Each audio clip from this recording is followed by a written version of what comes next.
Do flasim për rrugtimin drejt së bukurës, që në shoqërinë shqiptare tashmë nuk e bëjnë vetëm vajzat e gratë, por dhe djemtë e burrat. Dëshirën për të dukur mirë, si një detyrim jo vetëm social, por edhe një mirëqenie e brendshme. Punën që bëhet së fundmi nisur edhe nga fjala e fundit e teknologjisë, por edhe kërkesën që kemi për të patur një rini të përjetshme. Mund të kemi kujdes për lëkurën tonë sigurisht, por e dim që rinia do kaloj me vitet, nuk është do mbetet gjithmonë. Por mirëmbajtja duhet ta themi që është respekt edhe për veten dhe për mënyrën se si dukemi. E sfidojmë pak kohën, i sfidojmë pak vitet për ta luftuar dhe fituar betejën, nuk e fitojmë dot, por për shkak të faktit që teknologjia ka evolvuar, na mundson, ka shërbime, ka mënyra që ne të jemi sa më të ri, sa më bukur, sa më vital, edhe pse jo të korrigjojmë disa nga defektet që mund të mos na pëlqejnë tek vetja. Për të diskutuar të gjitha këto, po për të folur ndoshta edhe për mënyra që nuk duhen, që janë sa më pak vizive, pra këto ndërhyrje që bën nga jashtë, pa ndërhyr doktori, kirurgu. Siç thoni, diskutojmë të gjitha sot Marisa Vidaj, mjek estetiste, mirëmëngjes mirë se vjen dashur. Faleminderit. Dhe Gofran Mahmud, mjek estetist, mirëmëngjes, mirë se vjen edhe një herë. Mirë se vjen. Kemi sjell nga Egjipti, kemi sjell në Shqipëri, apo jo? Thank you. Thank you very much. Kënaqësi. Arisa, e nisim së bashku. Është tashmë një shenjë dalluese e respektit ndaj vetes dhe a është kujdesi për të bukurën edhe tek djemtë e burrat, po aq sa tek vajzat e gratë në Shqipëri? Fatmirësisht po, edhe meshkujt kanë filluar të kujdesen për veten, sigurisht duke patur tendencën drejt natyrales, sepse një mashkulli nuk i shkon të bëjë ato trajtimet e eksagjeruara ose më të theksuara se sa si femrat, por që po kanë filluar shumë të kujdesen, sidomos në aspektin e flokëve, lëkurës, për mirëmbajtje. Cilat janë shërbime që meshkujt marrin më shumë përveç flokëve, që sigurisht lidhet me estetikën, por do doja të ndalesha tek botoksërat edhe shërbime të këtilla? Kryesisht tani duan të përmirësojnë cilësinë e lëkurës, që do të thotë të kenë tendencën e injektimit të produkteve rigjeneruese. Pra kjo është dhe një tendencë që tani është për dhe shumë e njohur në Shqipëri, sidomos 2 vitet e fundit. Këto nuk kanë asnjë efekt volumizues apo tërheqës, thjesht përmirësojnë cilësinë e lëkurës dhe reduktojnë rrudhat. Edhe për sa i përket botoksit, deri diku ka shumë meshkuj që nuk i duan ato rrudhat e mimikës dhe e përdorin. Mirë, kalojmë tek zoti Mahmud. Çfarë mund të themi për djemtë dhe burrat në Shqipëri dhe kujdesin që ata kanë për të dukur bukur? Çfarë të ka bërë përshtypje?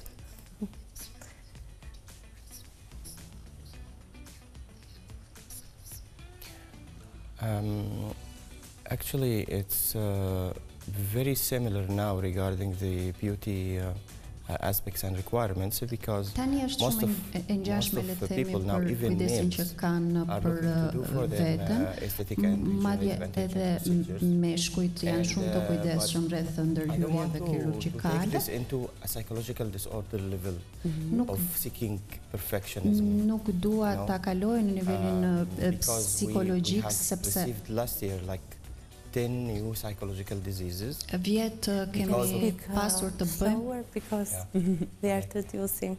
Like with time. Sepse me kalimin e kohës, effect of social media on people. Dhe ndikimi i rrjeteve sociale të njerëzit, kryesisht te vajzat, së fundmi po vuajnë nga shumë çrregullime psikologjike. Dhe vetëm vjet kemi pasur 10 raste të tilla. Like for example, si për shembull diçka që ne e quajmë filtered disorder syndrome.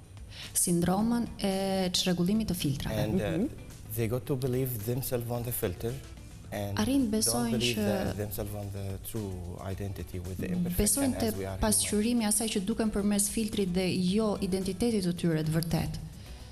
So I just want to dua to ask people, males or females, to be ndaj dua të kërkoj njerëzve qofshin këto meshkuj apo femra, që të jenë më të vërtet dhe të pranojnë që jemi njerëz. It is normal to age, but që është normale të moshohemi. But what we are seeking is to age gracefully and to duhet përpiqemi që të moshohemi me sa më shumë hieshi dhe ta vonojmë sa më tepër procesin e moshimit. For our skin and our appearance, për lëkurën dhe për dukjen tonë, njësoj si që veprojmë me muskujt e trupit tonë me kalimin e viteve. Doktor, ma shuaj një kurreshtje, kam të përrarisën të njëtën pyetje, pa tjetër. Përse mjekët estetistë, të cilët janë ata të cilët i ndihmojnë njerëzit të qëndrojnë brenda limiteve, por nga herë të dalin jashtë limiteve kur me punat në ndërhyrjet estetike, janë pikërisht ata njerëz të cilët kanë pak ose fare as pak ndërhyrje në vetvete, tek vetja. Cila është arsyeja? Because the doctors and dermatologists or aesthetic doctors. Sepse mjekët dhe dermatologët apo mjekët estetik që bëjnë ndërhyrje të tilla are the most people who understand the most about this procedure. Janë njerëzit që i njohin më së miri këto ndërhyrje. So they usually do less for themselves. Ndaj zakonisht i bëjnë sa më pak te vetja. On a longer term, rather than doing a lot of things. Në kuptimin afatgjat se sa ti bëjnë me një herë të gjitha. Do me thënë i bëjnë nga pak, i shtrinë në kohë. We have in life a general concept that everyone knows that we call slowly but surely. Jeta duhet ecur me ngadalë, por me hapa të sigurt. In aesthetic is the same thing. Kjo vlen edhe në estetik. Duhen bërë ndërhyrje të ngadalta sepse është më mirë se sa shpejt. Sigurisht që është edhe një vlerësim individual, sepse ka pacient që normalisht zgjedhin mjeke apo mjek që janë shumë të mirëmbajtur dhe u pëlqen që ta shohin këtë gjë tek mjekët. Kur shumë evidente. Kur shumë evidente, ka dhe që nuk preferojnë mjek të tillë, duan mjek sa më natyral që të kenë një përkujdesje, siç e thamë më përpara, për lëkurën apo për flokët, të tregojnë që janë mjek që merren me mjekësinë estetike, por jo të egzageruar. Unë jam përpjekur të jem në një të mesme të artë për veten time.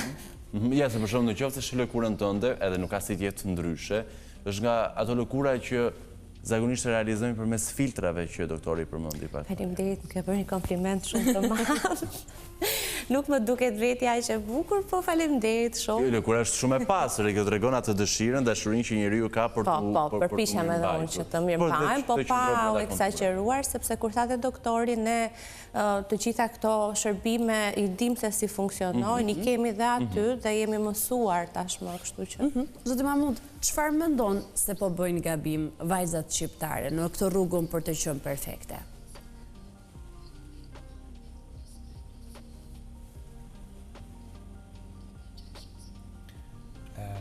You mean, can you please repeat the question?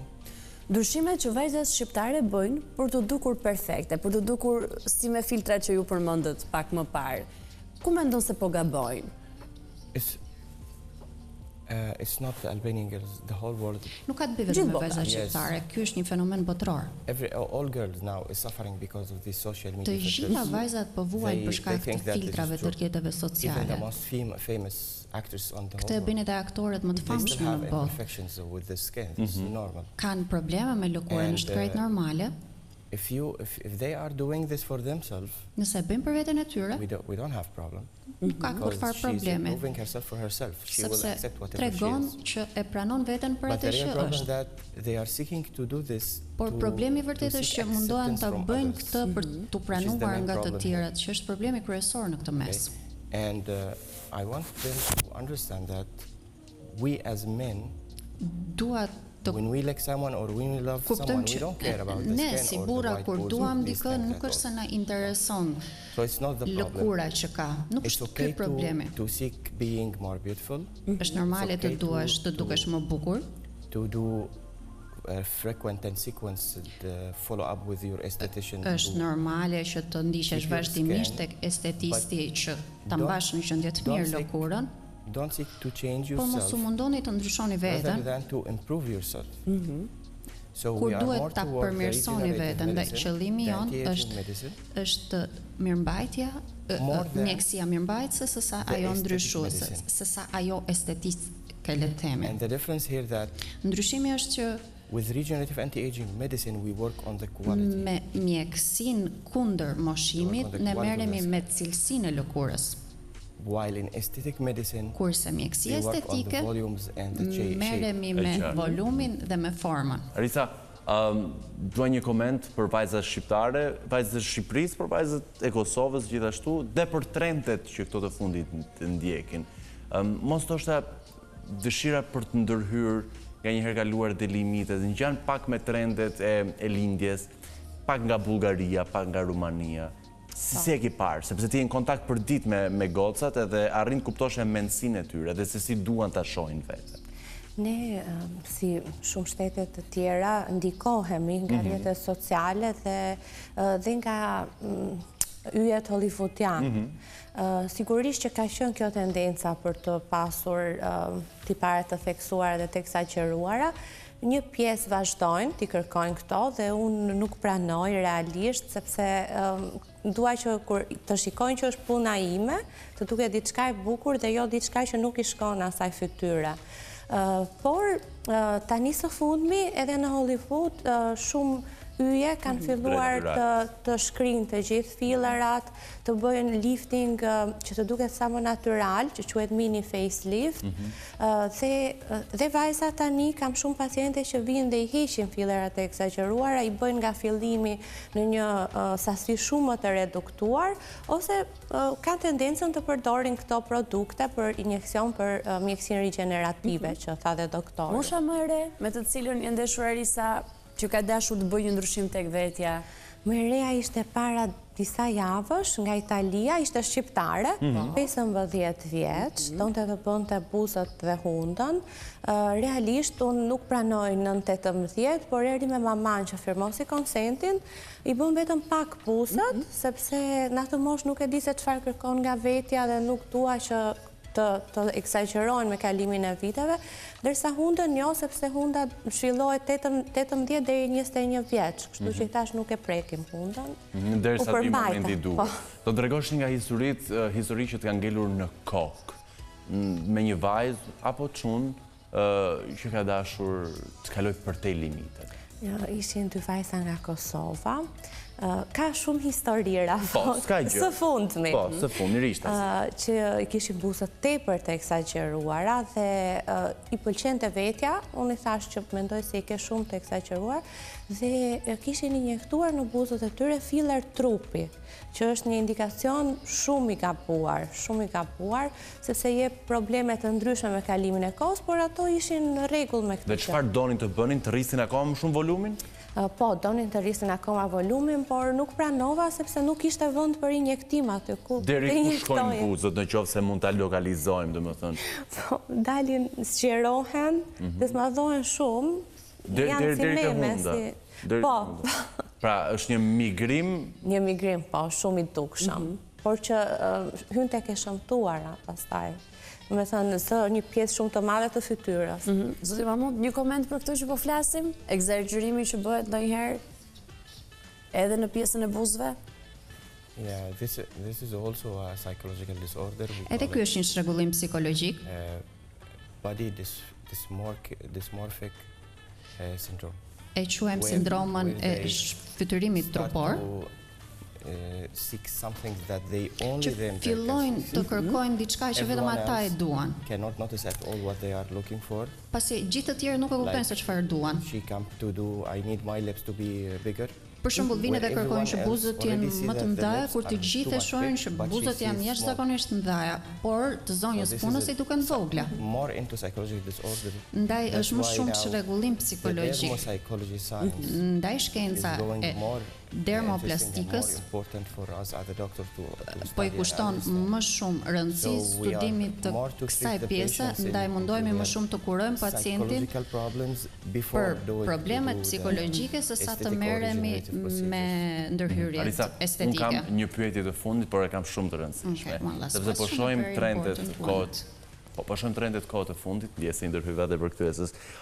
Kur kemi të bëjmë me dy prindër, qoftë babai, qoftë nëna, që ndoshta kanë bërë ato korrigjimet në duken e tyre, kanë parë të nevojshme. Në momentin që ata kanë fëmijë, automatikisht transmetohen qoftë genet e bukura, po transmetohen edhe ato defektet estetike që babai dhe nëna kanë në genin e tyre të pariparuara origjinalisht. Në momentin që fëmia vjen në jetë, i ka trashëguar të dyja, dhe në momentin që përballet me pasqyrën, mund të mos zgjaj me nënën apo babain. Si ndikon kjo të fëmijët e perceptimi që ka për veten, vetë besimi që ka për veten, momentin që vihet përballë dy prindërve të tyre të kuruar si tipisht. Realisht të them të drejtën, një eksperiencë të tillë nuk e kam mende me fëmijët nga ana psikologjike, por që mendoj se deri diku duhet të ndikoj, po dhe prindrit, ka prindër që kanë bërë këto ndryshime tek vetja dhe me si presin të arrijë mosha që fëmia t'i bëjë ato gjëra, po të ndryshoj, sepse normalisht përderisa e kanë bërë për vete, e din që ato janë gene të trashëguara, do t'i ketë dhe fëmija dhe nuk i pëlqen. Dhe ka pasur prindër që kanë sjellë fëmijët për të bërë ndryshime, kanë pritur moshën 18 vjeç për kirurgji apo për ndërhyrje të mjekësisë estetike dhe më shumë insistonin prindrit se sa fëmijët. Domethënë eksperienca nga ana ime është që më shumë insistonin prindrit se sa fëmija për një ndryshim.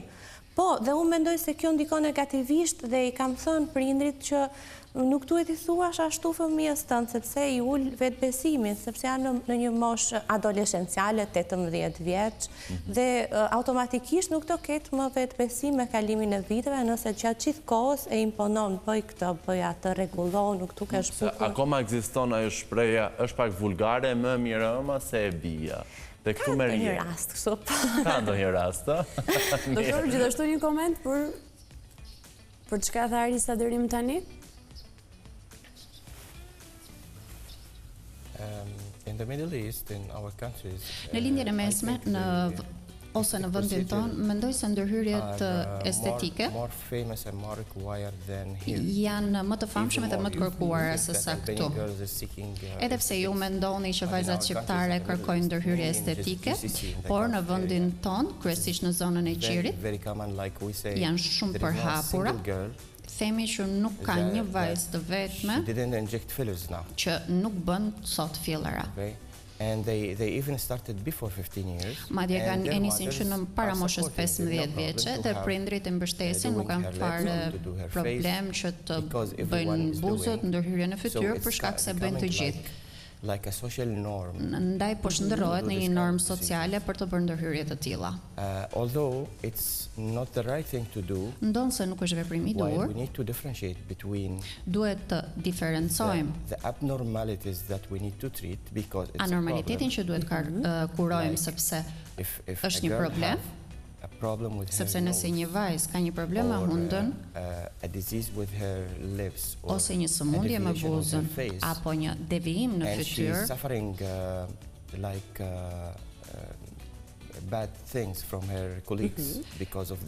edhe vuan mushari nga njerëzit që e rrethojnë sepse përbën problem për të, ky është një trajtim, është një kur që ne duhet ta bëjmë.